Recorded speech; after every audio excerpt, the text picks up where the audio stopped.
Welcome everyone for joining us today on a very important and critical topic. My name is Christina Furtado and I am the Mental Health and Wellness Specialist with guard.meCARES. So we welcome you today. Now, what we're going to be talking about is something that we don't often explore in great depths. We sort of brush over it and we don't really shine the spotlight on what needs to be discussed. Today, we're talking about child and youth mental health. Tomorrow, in communities across the nation, many will be holding various events around the National Child and Youth Mental Health Day. The idea there is to raise awareness and build strong, supportive connections between young people and the caring adults that support them. I'm honored today to start that conversation with a group of panelists that have dedicated much of their career to child and youth mental health.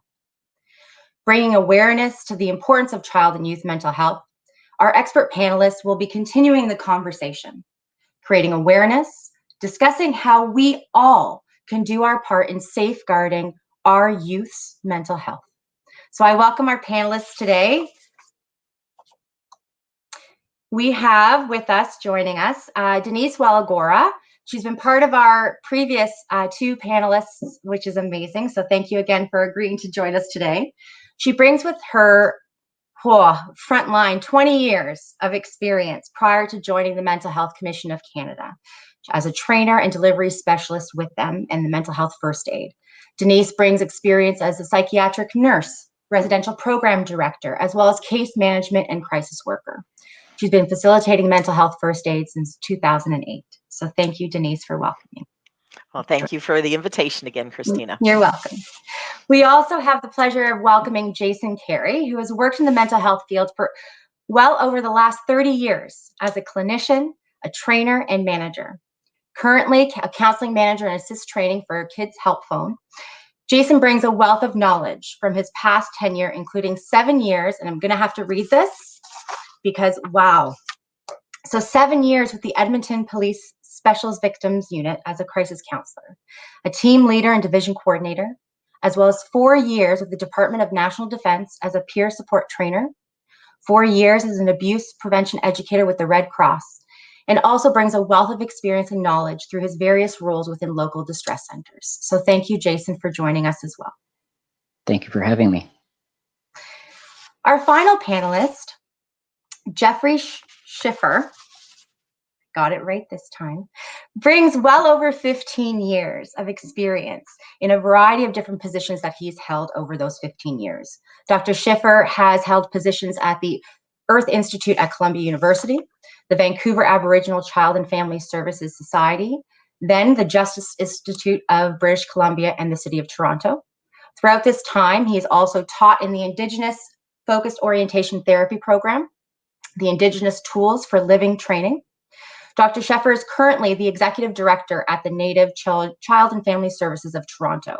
He serves on the Board of Directors of the Toronto Aboriginal Support Services Council, the Association of Native Child and Family Services Agencies of Ontario, as well as the Child Welfare League of Canada.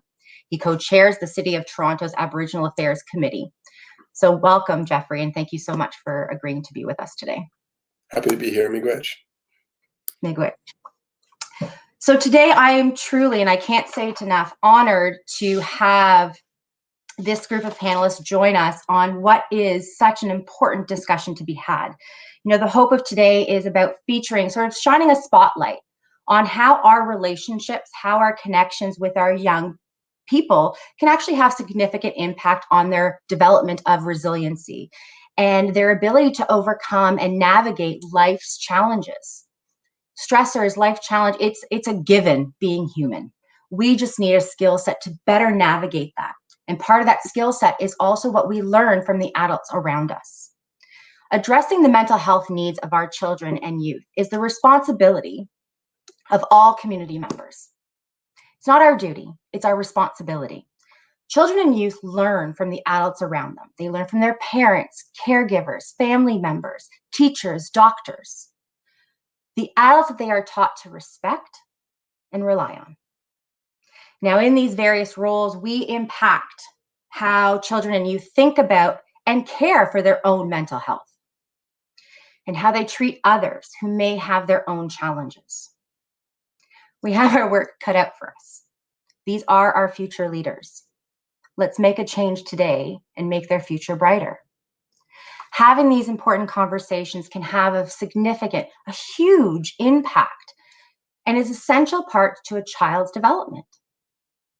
We know having caring, connected, honest conversation can make a difference. Let's make that big difference today on child and youth mental health. So Denise, we know, as I mentioned, that conversation can have significant impact on change. Why do you think it's important to have that healthy and honest conversation around mental health with our young people?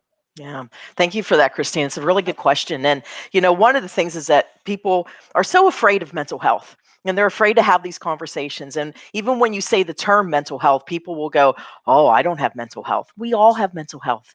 Like, we all have physical health, we all have mental health. And when we look at the statistics and we see that 50% of mental health problems begin by age 14, we know that our young people are being affected. And even if we look at this past year, how our young people's mental health has been affected. And when we notice those changes in our young people, and one of the things we always teach in our courses, there's always reason for change in behavior. It's so important to check in with your children, with not just your kids, nieces, nephews, grandchildren, your friends' kids. When you notice this, and making it okay to have that conversation, and not that it's afraid to talk about it. And what's interesting is that I saw this quote yesterday, and I saved it because I'm like, how timely. And it says this. So if you give me a minute to read this, it goes, "So often children are punished for being human. They are not allowed to have grumpy moods, bad days, disrespectful tones, or bad attitudes. Yet we adults have them all the time. None of us are perfect. We must stop holding our children to a higher standard of perfection than we can attain ourselves." So true. And so we all have bad days. Our mental health has definitely been affected through all of this. So the same kindness we give ourselves, we need to do that for our kids, right? And we need to make it that our kids feel safe to come to us and say, I'm not having a good day. So it starts with us as the adults, with starting that conversation. Agreed. And you mentioned a valuable point about behavior, right? And we need to remind ourselves that behind every behavior is an unmet need, is a need, Yes. right? And it's either a need to continue to feel good, or a need to relieve something that's uncomfortable or painful. But there's always an unmet need. And as adults, we have experience, we have age, we have maturity, and we have a skill set that we've developed over time. And we look at our youth, our young children even, and we expect them to adapt to some of those same skills without really teaching them. It's take it under control, or they can regulate themselves. Self-regulation is a skill that's learned. Yes. And that's part of how we can also model for our young the skills and what they need to further develop as they transition through the various age and developmental stages that they're going through. Absolutely. It's a reaction to a situation, and we need to help them navigate that. Absolutely. And I'm not saying, that we all have to have life experience to have these conversations. It's not about that. It's simply about having the process of sharing, having the process of expressing how you're feeling. Yes. And what it is you need out of that connection is really a great starting point, I think, of making conversations about those more challenging experiences a little bit easier. Yep. Absolutely. But of course, we're not all experts. We don't necessarily even know how to navigate that and start that off. So Jason, I'd love to know on your part, what you think might be a good consideration to start that conversation. Well, that's thank you, Christina, and that's a really good question, and actually a very common question that we get a lot at Kids Help Phone. We do actually get a fair number of calls from parents, more so since the pandemic has hit, where children are home a lot more than they used to be. But I would say to that, that it starts early on in life, when we start to model a supportive view of mental health in general. Mental health and wellness. Because as Denise said, when we think about mental health, we generally think that it's all bad. But mental health is just like saying physical health, what we have to do to keep things healthy. So when we're dealing with young people, especially, young people often look to their peers as well as their trusted adults in their lives, especially if they're younger. If they're teenagers, they tend to move towards their peers, which can be problematic at times. But modeling supportive views of mental health means having open minds as well as open lines of communication, which is really, really important. And not just open lines of communication, but communication without judgment. So, positive modeling uses really neutral language. It invites discussion and exploration of differing views without that judgment. Um, which leads me to probably wonder, and a lot of you are probably wondering the same thing. So, what happens when I do notice something? Usually, the first thing that tends to happen to all of us, especially those of us who have kids, I myself am a new parent, so of course that anxiety is there. So, what happens when we do notice something? Well, the thing is to keep it simple. Ask. Don't be afraid to ask the simple question. Hey, what's going on? I've noticed this. Ask how they're doing. Do it in an open and accepting way, in ways that perhaps it's at the dinner table, perhaps it's just in casual conversations or walking the dog. And if the foundation is already there, where communication has been normalized, your child is going to be more than happy and willing to open up and engage in a conversation with you. Another question that often comes up with us is how to support kids' mental health at an early age. So if we do see something, what do we do with that? And like I said, mental health, just like physical health, should start early on in a child's life. We are always talking to kids about, eating healthy, exercising, playing, getting fresh air. So the best way to nurture a child's mental health is to spend quality time with them, playing, hanging out, just talking to them. Well, I think that also brings up, a valid point that a lot of what builds resiliency in children is attachment, right? It's having that connection. And children, regardless of the age, whether they, be 5, 6, or even a teenager, they're navigating so many different experiences and emotions and interpretations and perceptions of those experiences. They have no idea what's going on, and they're trying to make sense of it all. And having that honest conversation, asking those questions very clearly, very directly, and very openly can really demonstrate to them that you're a safe person, regardless of what role you play in their life, whether it be a parent or a teacher or a mentor. It's a matter of a safe zone to demonstrate that uncertainty of what they're going through, and just help with guidance of allowing them a platform that's safe to guide them through that. And, you mentioned also with regards to sort of highlighting the where and, having it at the dinner table or looking at a means of providing that typical nonchalant, I don't like to use that word, but really just not highlighting or shining the spotlight on what this discussion actually is, because that brings in the stigma, that brings in the judgments right out of the gate. So Jeffrey, I'm interested to hear your perspective on, we learn so much about different cultures and various practices. And, we are all living in a multicultural world that we need to honor some of those practices, but also learn from them, because some practices solidify relationships just in how they present themselves, and it's daily practices and routines to foster those connections. So I'm interested to see where you would think maybe having some of those difficult conversations or those conversations should be actually occurred. Like, where should they happen?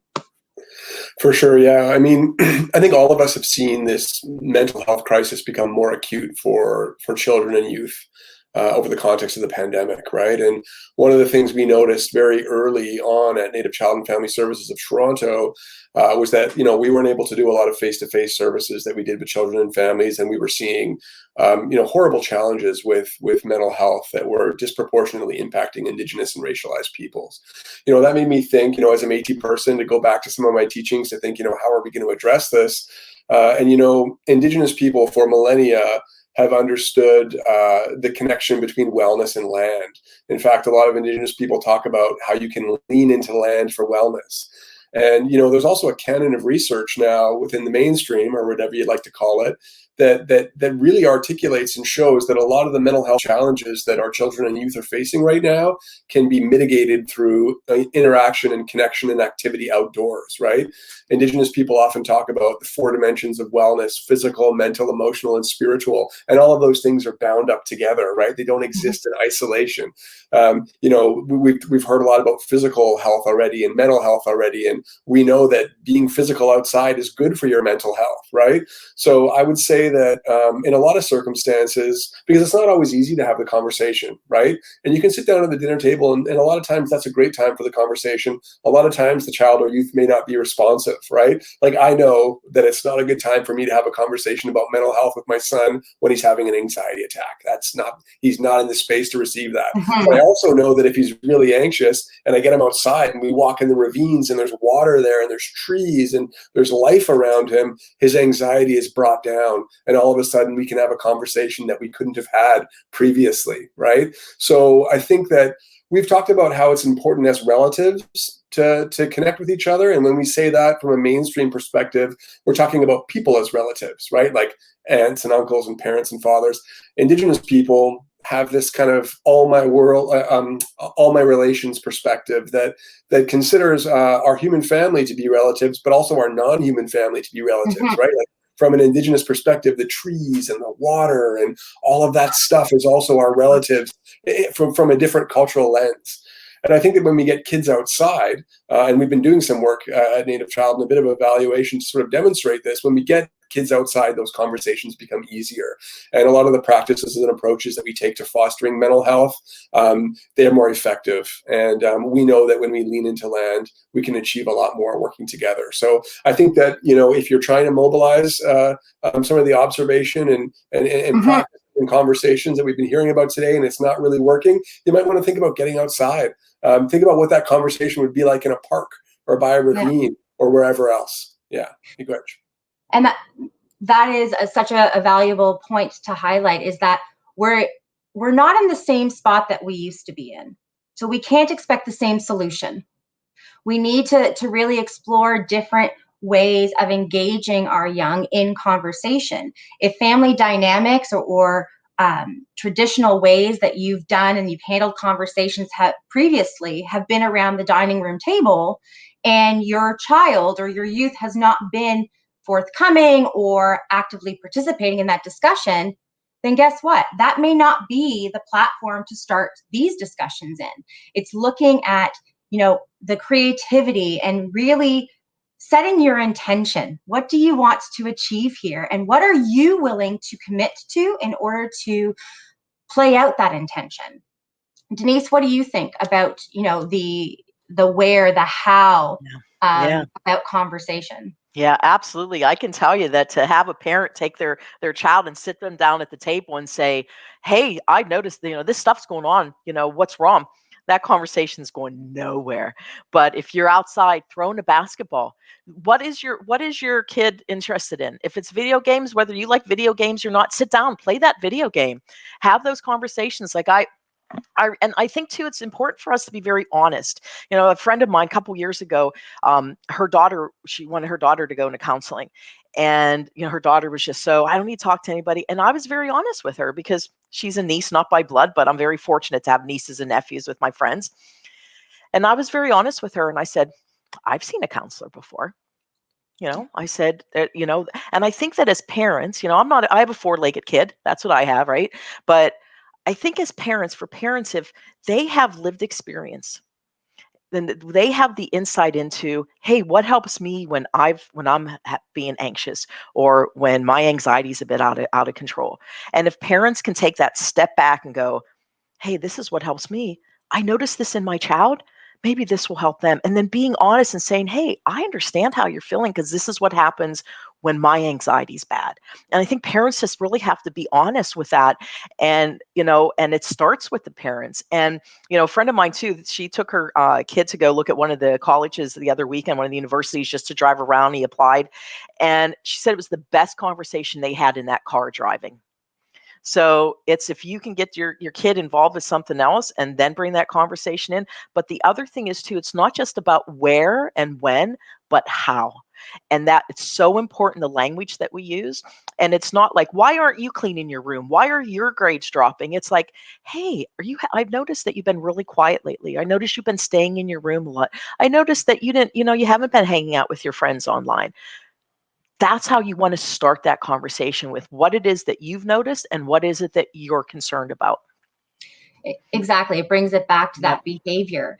And Yep. though a lot of what I'm hearing also makes me think about the challenges to having those conversations. Sure. And it's not just the challenge of, using the language or having your child or your youth sitting with you to have those conversations, actively participating in it, but it's working through our own opinions and Yes. perceptions and judgments and biases towards that open conversation. If we ourselves are not able to share or to humanize ourselves within that relationship dynamic, and I know some cultures, there is, for a lack of a better way of saying it, and I mean no disrespect to any, but a hierarchy, right? Of like parents being up here and the child being a little lower on, in that type of dynamic. And I know, even though Canadian born, I was born to Portuguese parents, and we had that type of dynamic.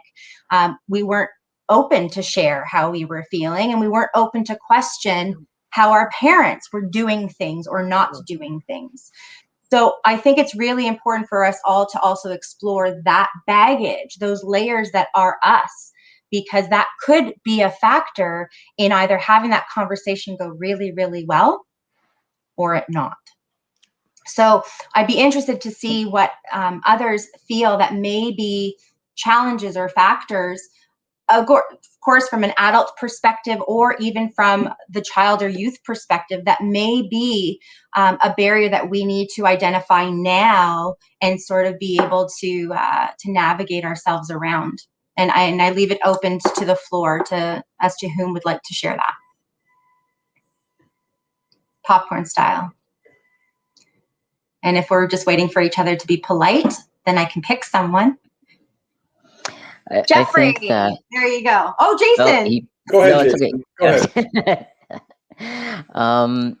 I think that some of the barriers that we typically hear about, certainly, obviously, first and foremost, the pandemic. This is a word in my vocabulary and probably everyone else's vocabulary that we never want to have to say ever again. Is a pandemic and isolation. And we find that these words are being used so much right now by young kids, and we're getting more young kids reaching out to us because they are feeling absolutely lost, feeling absolutely cut off from society. Everything that they have loved to do, whether it is being outside, whether it's being with friends, whether it's going to school, just even if it's for the socialization, has been taken away. Which means that the barriers for them is they're stuck. They are stuck at home. And sometimes those homes are not healthy. So we're getting calls from young kids who reach out, who are being abused now. Maybe the abuse has amplified because of being at home, because the parents are at home. Parents are getting stressed out. Maybe it's a single parent family. Maybe mom or dad is dealing with addiction issues or anger issues, or maybe mom or dad is unemployed. And so there's all kinds of other things coming into play here, and those are barriers to communication. They're not going to talk to a parent who's angry or frustrated all the time or seems just fed up with them. They're going to want to talk with somebody who doesn't know them. They can't even talk to their friends. So those are the kinds of things that we see as an organization, and it's really sad and unfortunate. Well, it speaks to, again, just human nature. We look to others for connection. We look to others for answers. We look for others to give us guidance. That's how we as humans are built. And sometimes that connection cannot necessarily be healthy, as you've mentioned, or a reflection of what we are actually needing to support our children in. Denise, I know that you wanted to sort of pipe in there and share. Yeah. Well, I think too, one of the things is that one of the things we teach in our course is that if you're not sure what to do, if you're like supporting somebody and you're unsure, reach out to those services. Call, even if you're a parent, call the kid's help phone and saying, this is what's happening with my kid right now and I'm lost. Call a distress center. I mean, I'm a big proponent of distress centers as well. I talk about the distress centers all the time. Seek some guidance. Call those resources, because we don't know everything and it's okay. I think parents just need to give themselves permission too, that there are going to be situations where you're going to be lost. I mean, I'm an adult and there's sometimes I find myself in situations that I'm lost as well, right? So that's what happens in our life. But don't stay lost. Reach out to those resources that are there and get some guidance onto what to do. You don't have to feel lost all the time. Yeah, I agree completely. Jeffrey, what about your opinion? What may be some additional, outside of what's already been discussed? What else should we be mindful of that may directly impact our ability to have these conversations? I think Denise's point is really critical around the we don't know what we don't know piece, right? And as much as we need to focus on, supporting our kids and youth to be reflective and to understand, because, I remember even watching, my kids learn language and be able to name their own emotions. And it was so powerful for them to be able to say, I'm angry, once they knew what the word anger was, right? And it's a continued evolution to help kids, be reflective and to understand their own feelings, their own mental health and their own holistic health. But we sometimes forget that we also need those supports as parents or as community members to be able to help ourselves be reflective and to observe what's going on around us, not only in with our own kids, but in our communities. We've talked about the kids we're connected to through families or workplaces or whatever else, right? And so I think it's I think someone said it earlier today that mental health and wellness is a collective responsibility of the community, right? And so it's important for us to do the work to be able to be empowered to take part of that mission on, right? And so yes, I think that it's important to call distress centers and kids health phone and other stuff, but just to access resources, kind of like what we're doing right now today, right? Exactly. Participating in things like this to be able to strengthen our capacity to work together towards that end. And that's, again, it just speaks to the unified commitment, right? And if there is that set commitment and that intention of wanting to support, wanting to be a resource, then what do you need to do to actually facilitate that? What do you need to do to feel better about doing that? And sometimes it is knowing when you're not the person to have that conversation, and also knowing those limits that you yourself have with regards to the conversation. Now, there is a question actually that came up that I think is really important for us to address, because it does highlight that, when that peer influence that we spoke of briefly, Jason, and the question was, how do you combat peer-induced hesitancy to talk to parents? So we do know that peers do have significant influence, and we obviously want to encourage a shift in that dynamic slightly. And though the reality is that's also part of the developmental stages of children, right? It's they do go and gravitate towards one of the same, and parents and adults don't know what I'm going through tends to be a lot of what they say. So my friends know, but they don't always know the best way of dealing with things or the best practices. So, Jason, why don't we start with you, since you touched upon this already in mentioning about the peer influence. So how do you combat peer-induced hesitancy to talk to parents? Well, that's a really good question. Um, we hear this a lot, obviously, when we have youth reaching out to us, and um, maybe not so much right now because they're not at school for the most part, Mhm. but kids do still talk to each other about their issues. And to combat that, I mean, it's not an easy thing to do. y- you know, it's easy to say if you have a foundation right from the get-go. Obviously, it's going to be a lot easier because the child is going to be able to um, know how to make those decisions and know how Right. to uh, problem solve, because that's also part of being a parent, is working with your child and helping your child to solve their problems in ways that are healthy. um, but reality says something different sometimes. And so, what we have to do is really hear the child first and foremost, uh, really take some time to understand why they're hesitant to reach out to their parents or a trusted adult, Mhm. um, and find out how we can best maybe work towards collaboratively on a solution on how maybe to best approach that subject with a parent or trusted adult that may be able to give them some guidance. And that may be somebody in the community. Maybe it's somebody that they know at church, for example. We get um, young people calling who know youth pastors. And so it's not just going to a parent. Maybe it is going to that youth pastor to talk about certain things that, Yeah. if that's a person they feel trusted with, hey, we can work with that. That's a first step. I think that it is about listening to understand where that child's needs are and listening to understand what they're experiencing, not listening to have a reply. Right? There's a difference between replying and responding. Responding is about taking action that is actually relevant, and really matches what that need is. So when we do take that time to just explore and have conversations to gain information, then we're better equipped to know how to navigate and how to direct and look at those, as I call it, the support pathways, right? Because there isn't a one size fit model. We've talked about this so many times in so many different platforms, whether it be learning styles, whether it be communication styles. We need to adapt that same sort of premise when we're talking about mental health. There's not a one size fits all.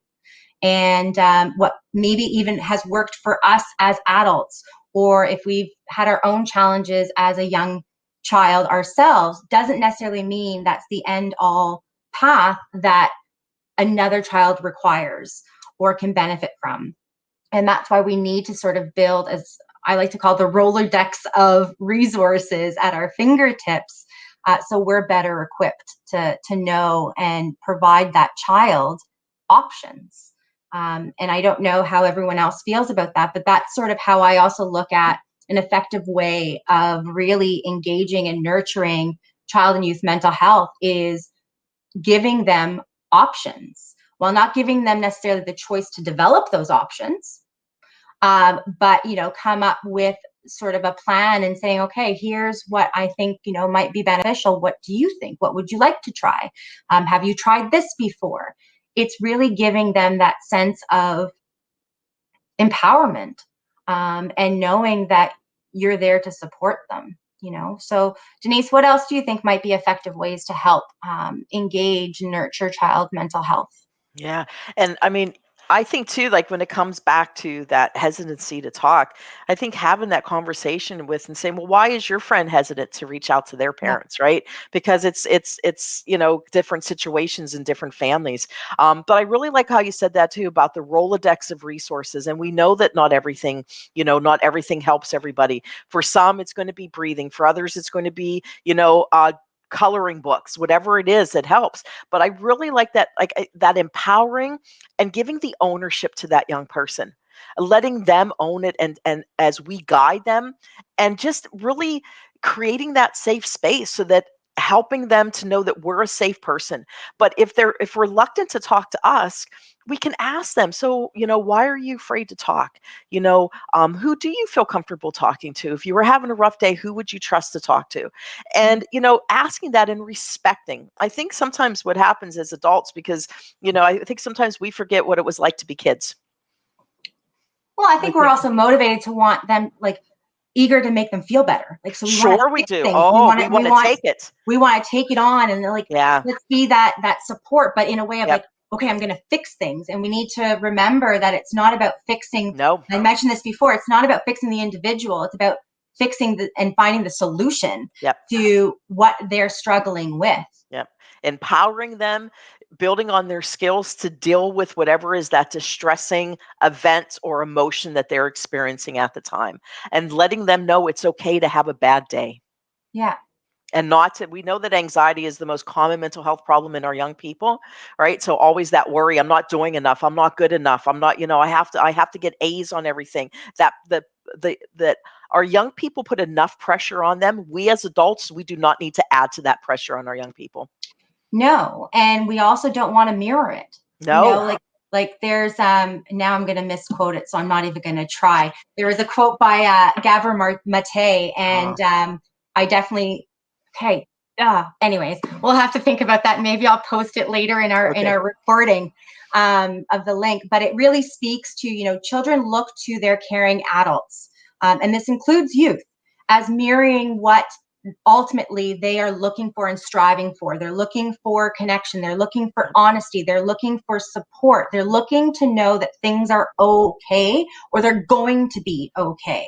If we are not mirroring that for them, and we are trying to figure out our own stuff, it's going to display on them. They're going to pick that up. They are sponges. And I think that part of, the action to take today moving forward, before we even really have those conversations, is take a pulse of your own mental wellness. Take a pulse on how you are managing these situations. Take a pulse and sort of redefine your own relationship with how you cope. Because if we're not at our best, and we are, trying to help our young through their challenges when we ourselves are not able to manage our own, there's a disconnect there. And I always say, there's no broken individuals, there's no damaged individuals. We're all wounded, and we're all disconnected with self.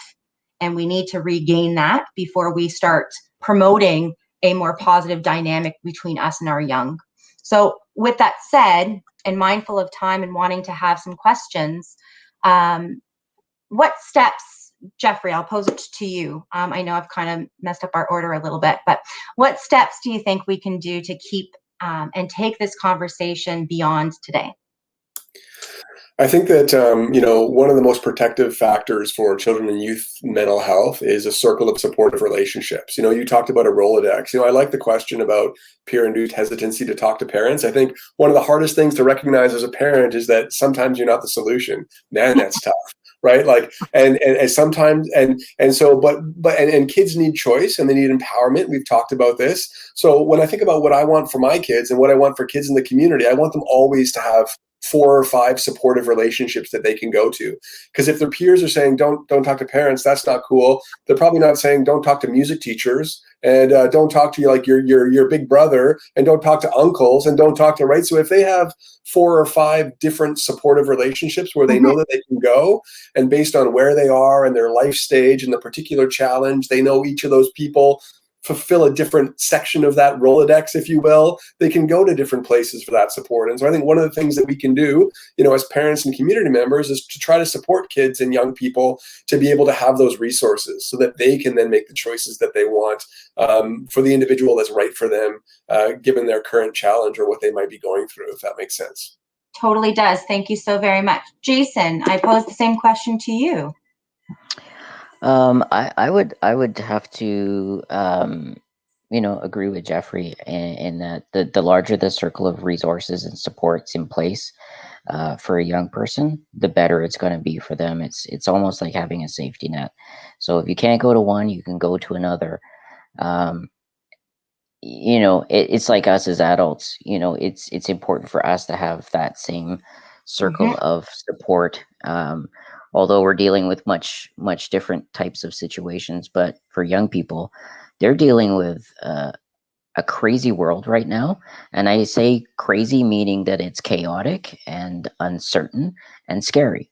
And when you're dealing with that kind of stuff added on top of the normal teenager type angst and development and emotions that go with that life stage, it sometimes can be extremely overwhelming. So if you have a nice circle of support, that you can access them at different points in Mhm. your life.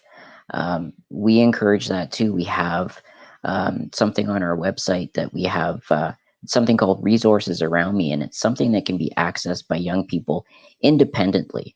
They don't need to come through us. They don't need to go through a Mm. parent. They can access it on the website, on their cell phone. They can find resources on their own as well. Yeah. Thank you, Jason. Thank you. Denise, I pose it to you. Yeah, I think too that parents have to realize that it's not about them and not to feel offended if their kid doesn't want to talk to them. The most important thing is that they're talking to somebody. And that's what we have to remember, is that if your kid feels more comfortable talking to the music teacher or talking to the youth pastor or a boys and girls club, or their aunt, whoever that may be, that's the most important thing. It's not about that they're not coming to you, that they have the support. And that's the one thing I think I just want to leave that one with, because the guys have said, I agree with everything. Obviously, it'd be awful if we start disagreeing with each other, but I absolutely agree with everything the guys had to say. So, yeah. I think that we all sort of have said a very similar idea, and that is, regardless of the age of the child or the youth that we are concerned about, that we do want to build that connection with, we also have to be mindful of where they're at. While we can see the struggle, we can see the distress, and we want to go in and save. It's sort of like a human desire as an adult, is you just want to protect your young. And sometimes they just need time, and they need the space to try to figure that out on their own. I'm not saying ignore the signs. I'm not saying don't approach the conversation again. But what I'm saying is, and what I'm encouraging is don't press the pedal to the metal, on those conversations. Sort of ease into it. Be mindful of what you model.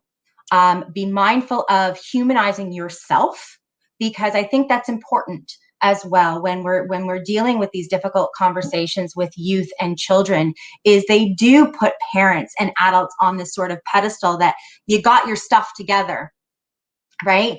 And I know, well, we know that we don't always. And though their perspective can be completely different, similar to our own perspective of how someone else is managing things.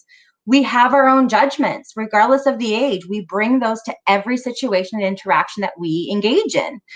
They do the same, just a different degree, and maybe just not as cognitively, advanced as our thinking processes would be. But the reality is still the same. Mental health is about how our minds are, how we think, how we feel, and how we behave. That doesn't change because of an age.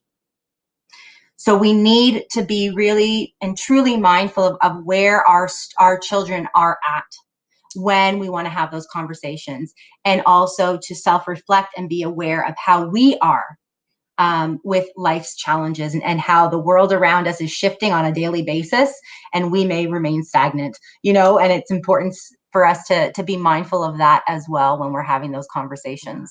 Just one more thing too, Christine, I think for parents to be mindful of is that if they have more than one kid, not comparing one kid to the other. We know that children mature at different rates. And so you may have one child that is able to name their feelings and has the coping skills, and you may have another that's not at that point. So we have to remember that when we're being that support as an adult to the youth, to the children, it's about that specific kid, not about other kids around, but that specific kid that you're supporting, child that you're supporting at the time. Exactly. And just to be mindful as well that, we all have our own sort of baselines, right? And even though children and teens are experiencing new emotions because of new experiences, and let's throw in hormones into the mix, of course, if that throws a wrench into, how they got themselves figured out. And then all of a sudden it's like, oh, yeah, no, where did that come from? Where was I going with this? It's really looking at that we need to have those conversations on an ongoing basis, of doing those type of check-ins to see how your child is feeling. When we engage in daily practices of just having those conversations that can be connected to mental health, oh, today I had a pretty crappy day at work, or so-and-so annoyed me and it got me frustrated, or, whatever the case may be, we're able to normalize the conversation. So when we do those check-ins, we can see how things are changing for them.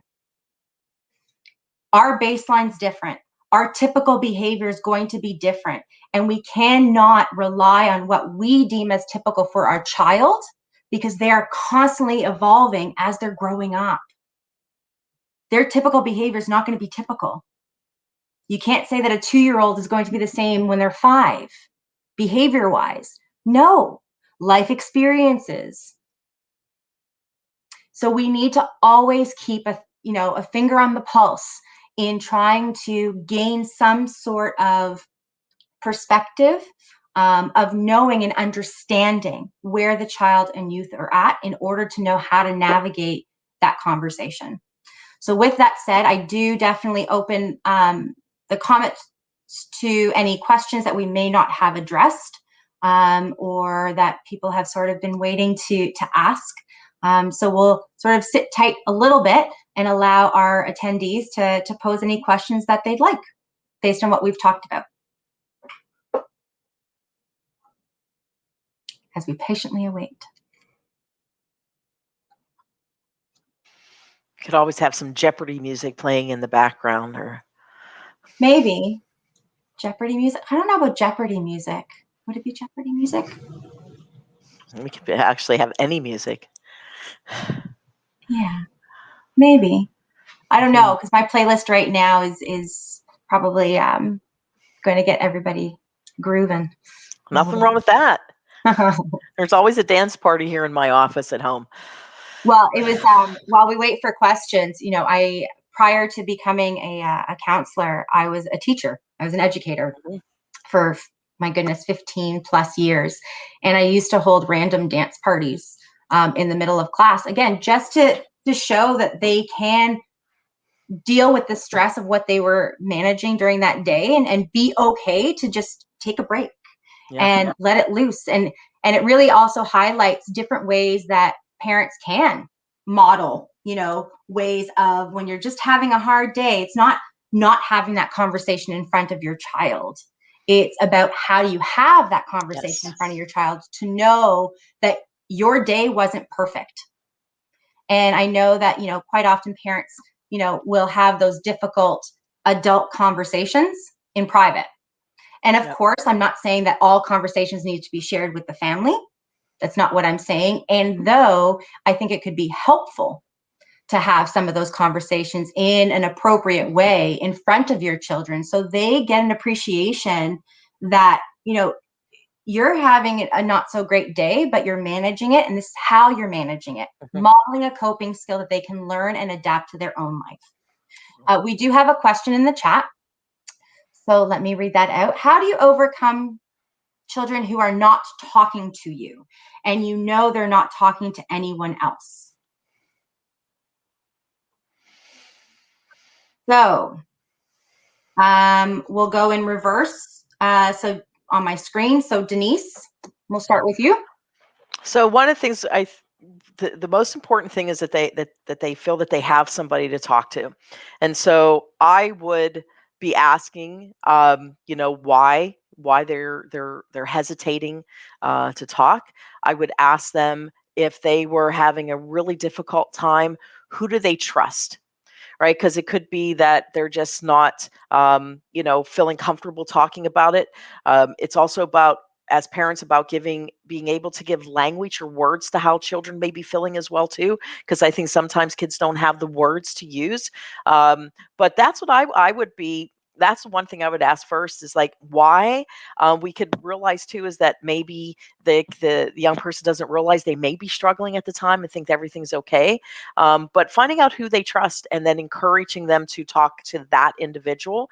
That would be one of my suggestions, and see what Jason and Jeffrey have to say as well. Yep. So going around about just on my screen, Jeffrey, it seems that you would be next in line. For sure. A lot of times I feel, a lot of times in my experience, it's helpful to then, if talking is a barrier, I move to action. So I'll just spend time doing something with that kid. And a lot of this stuff also comes through play therapy, where you just sit down and you draw or you walk and sometimes, not all the time, but sometimes that can really break down barriers. And they may be stuck in this place, and they may have decided they're not going to talk about it, but they can only hold their attention in that place so long. And once they kind of, once you distract them or move them away from that through an activity, they may open up and start kind of talking a little bit. I've certainly experienced that working with kids in the past. So that's one thing you might try. Thank you, Jeffrey. Jason? I would agree with both Denise and Jeffrey, especially if we're talking about a younger child where they may not have the verbal skill set yet to put names to emotions. Then we would typically start to see more of a behavioral aspect of things that start to show up. But I think if you're looking at a younger person, even a teen to some respects, if they're just not talking about stuff or the things that you feel that they need to be talking about, you can't force it. It's like hitting a round peg into a square hole. It's not going to happen no matter how hard you hit it. And so what you have to do, and I think what Jeffrey alluded to is exactly what I was going to say, is really just make that connection with the young person, whatever that is, whether it's just play, whether it's just hanging out, video games, just nothing intense, nothing planned, just hanging out, and just create the environment of, okay, we're here, I'm here, you're here, no expectations. And you do that enough times, and eventually, of course, nothing is written in stone, but eventually a person will start to open up to somebody who they feel safe with. It brings me to the point I made earlier with regards to, fostering resilience, because that's, again, what we want to achieve here. And when a child's not feeling, not feeling able to cope, it's trying to tap into that skill set to help manage that difficulty, whether it be reaching out to someone, whether it be to do art, whether it be to just simply sit with that emotion. It is attachment. It is connection. It's building a relationship that is consistent, and it's building that relationship of just being present, just being there, with that child, again, regardless of the age. That in itself builds the foundation that shows them you are someone to talk to. So if I'm not able to figure it out on my own, you're my person. And whether it be a parent, whether it be a teen, it doesn't really matter. It is about meeting them where they're at, not pushing the topic, because you need to know. You need to know for your own being. You need to know, and you're pushing because you need to know, not because they are needing to share. So we really need to draw a line there between what does the youth need versus what role do we play in fulfilling that need. The one thing I would say, Christine, as long as the child is safe, that's the most important. Exactly. As long as they're safe, we just let them know we're there when they're ready to talk, and create that safe space. But it's, and remember, it's not about us. I think too, that's the other thing. The parents make it about them. It's not about us. It's about the youth, the kid. So exactly.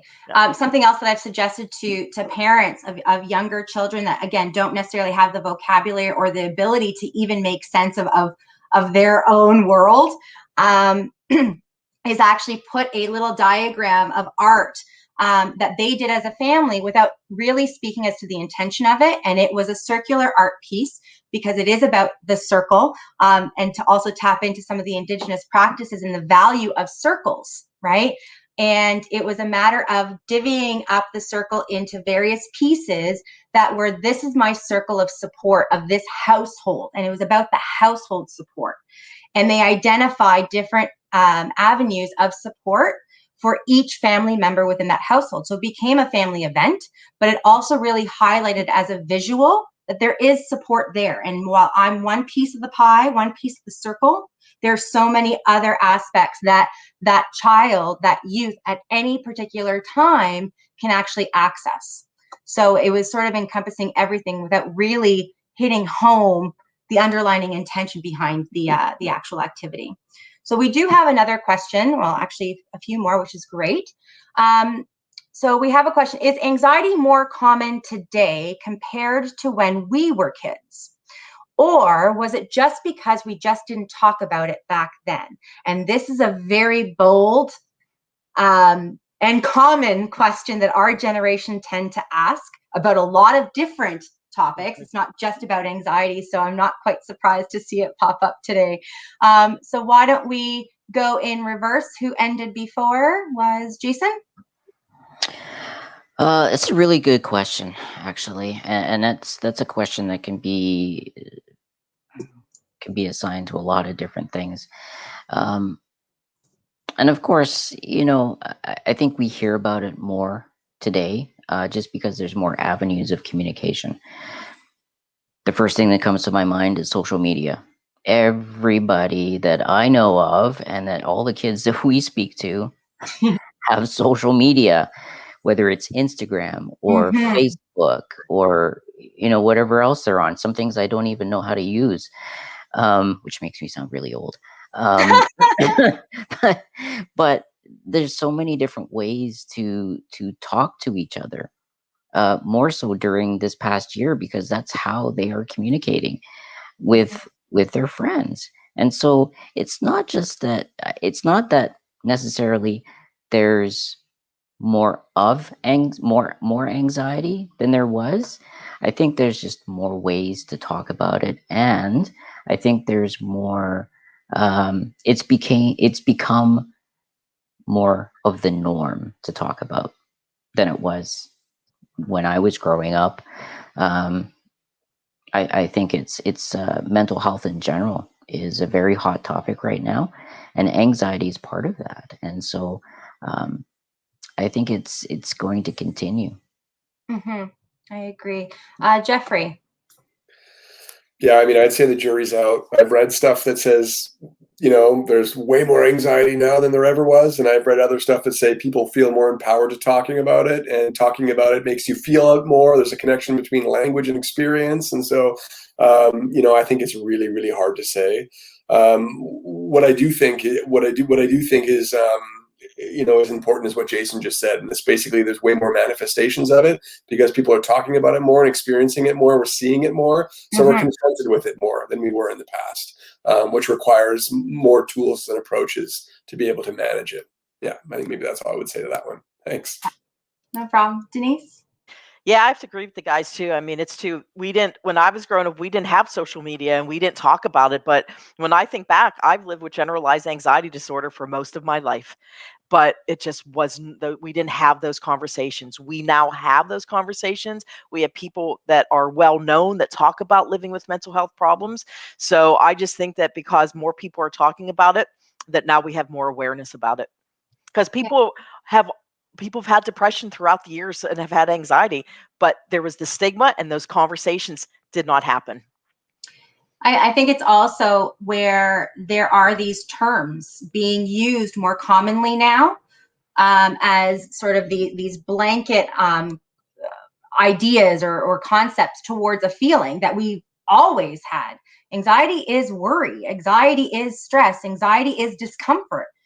It's not more uncommon now to have those feelings, but yet what's more common, I think, is the terminology that's used to identify and encompass a variety of different emotional experiences and states towards a situation. And I think when we are dealing with younger children especially, we need to really be mindful, to speak to Denise's point earlier on, of the language that we're using. Anxiety is an adult term. Let's be honest. It is not a term that young children, grades 3, 4, will inherently know. They know the term because we use it. If we bring it back to the basic emotions, to their understanding, are you sad? Are you mad? Are you scared? Are you whatever the case may be? We can actually really hone in on exactly what they're feeling and be able to identify a more appropriate, I guess you can say, lines of support. If we start using adult terms for child emotions, they're not going to understand it on their level. They're going to adapt to our understanding of it, which may not be accurate for their experience. But that's my 2 cents. To lead into it, our final question. What can you do when their behaviors, which you understand, are born of this current situation and frustration, create tension in other family members? So now we're getting into family dynamics. Ooh. Roundabout reverse, Denise, you're up. To me, it's about conversation. Yeah. I mean, it just comes back to that. It's about, I think about situations I'm dealing with family and about, which is with adults, but it's about education. It's about having that conversation and realizing that in this current situation, as we know, everybody has reacted differently, has managed differently throughout this last year with the pandemic and the ongoing restrictions and lockdowns that we continue to find ourselves in. And it's about having that conversation, let family know, like, listen, everybody's reacting to this differently. This is the way he or she is. Right? That's not how we do. So how can we can only control our reaction to somebody else's behavior. So talking to those family members and saying, so you can control how you react. What are you going to do to keep it more peaceful or whatever the situation may be? So I don't want to take too much time that the guys have, so I will leave it there. Jeffrey, what do you think? I definitely agree with everything Denise said. I also think empowerment and choice are big here, and this is where equity comes into it. Like, I've got a tiny little backyard. When one of my boys is irritating the other, I can say, hey, how about one of you goes outside and the other one plays, here. So I think also ensuring that all the members of the family have resources and tools and options available, and obviously working that out through conversation, as Denise said, right? And equity implications come in here because if you're an intergenerational family in a tiny little Toronto community housing complex where, there isn't a lot of room for what I just described, right? So I think, I'll end there. But I think before I go to Jason, I'm sorry, having that separate space, yes, as mentioned, not every family has. However, if you do have the privilege of having that space, if you do have the privilege of having a partner to share that family dynamic with, have private time with that child. Have those special moments with each child to have, I call it date night, but doesn't necessarily have to be there, but it is about undivided attention and time with each child of the family and then the family unit together. But there is a need that needs to be met behind the behavior, regardless of the family dynamic. Christine, it's killing me. I just got to say this. I think what parents, I know, sorry, but I think, and sorry, Jason, but I think what parents also need to realize is that all their kids, their whole life is in the house. Everything is in the house. They're not able to go to school. They're not able to see their friends. They're not able to have those different things throughout the day. Everything is in the house. And we need to remember that. Imagine how much we're struggling as adults and we understand what's happening. Imagine how it's affecting young people. That's all I had to say. That's it. Sorry. That's all. Okay. Jason? I couldn't have said it better myself. Denise, Jeffrey, Christina, you've all really hit it on the head there. I think these are really difficult times, and again, it comes down to you can't force anything. What it comes down to is just acknowledgement of what you see, not making any assumptions, but what you see, and just changing the environment a little bit. Maybe it is doing something different, get out of the home environment, because if the home environment is the source of stress and what's happening in it, sometimes just removing yourself, even for a short while from that environment can help so much. Yeah, thank you. And with that said, what an amazing discussion, and I truly want to extend a very special thank you to all of you that have joined us today, virtually through our various platforms as attendees, and then especially to my panelists for your contribution. It has totally left, at least it has left me, I can't speak for everybody else, but it's left me feeling inspired and motivated and encouraged to continue to do my part and encourage others to do theirs. And there was sort of this highlighted call to action that I am going to bring into this discussion that was about National Child and Youth Mental Health Day. And it is about now is the time to shape a brighter, healthier future for the next generation. Hashtag I care about you. And I really hope that we truly inspired everyone that joined us today to look at and become more aware of what their contributions are to our youth, our young people, and really be committed to changing that dynamic and just really ensuring that the light is being shown on their future in a way that is positive, inspiring, and empowering.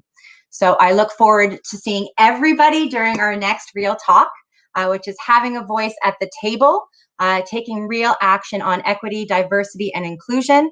And this is scheduled for Thursday, June 17th at 12:30 Eastern. So thank you again, everyone, panelists especially, for joining us today for Real Talk. Take care, stay safe, stay positive. Namaste.